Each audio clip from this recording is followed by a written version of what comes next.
আজকে যে সকাল সকাল বিরিয়ানি খেতে যাবো কোনোদিন ভাবতে পারিনি বন্ধুরা। মানে আজকে আমার ভাগ্যটা খুব ভালো ছিল, সকাল সকাল বিরিয়ানি খেতে পেলাম বন্ধু। তারপর বাড়ি থাকা বিরিয়ানি খেয়ে আমি এখন বাড়ি থাকা বেরিয়ে গেলাম। বাড়ি থাকা বেরিয়ে আমাদের গাড়িটাকে আমি এখানে ঝেড়ে এলাম, অনেক ধুলো পড়েছিল তার জন্য ওখানে ঝেড়ে এলাম গাড়িটাকে। তো বাইকটাকে পরিষ্কার করে আমি এখন যাচ্ছি দোকানে বন্ধুরা। তো দোকান যাওয়ার পথে আমি এরকম একটা মেশিন দেখতে পাবো কোনোদিন ভাবতে পারিনি বন্ধুরা। তো ওটা কিসের মেশিন বলুন তো বন্ধুরা, কমেন্টে বলুন অবশ্যই। দোকানে পয়সাটা দিয়ে তো একটা বেবি পটেটো নিয়ে নিলাম বন্ধুরা, এটা খেতে খুবই মজা। আজকে যে সকাল সকাল বিরিয়ানি খেতে যাবো কোনোদিন ভাবতে পারিনি বন্ধুরা। মানে আজকে আমার ভাগ্যটা খুব ভালো ছিল, সকাল সকাল বিরিয়ানি খেতে পেলাম বন্ধু।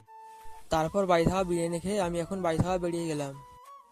বাড়ি থাকা বেরিয়ে আমাদের গাড়িটাকে আমি এখানে ঝেড়ে এলাম, অনেক ধুলো পড়েছিল তার জন্য ওখানে ঝেড়ে এলাম গাড়িটাকে। তো বাইকটাকে পরিষ্কার করে আমি এখন যাচ্ছি দোকানে বন্ধুরা। তো দোকান যাওয়ার পথে আমি এরকম একটা মেশিন দেখতে পাবো কোনোদিন ভাবতে পারিনি বন্ধুরা। তো ওটা কিসের মেশিন বলুন তো বন্ধুরা, কমেন্টে বলুন অবশ্যই। দোকানে পয়সাটা দিয়ে তো একটা বেবি পটেটো নিয়ে নিলাম বন্ধুরা, এটা খেতে খুবই মজা।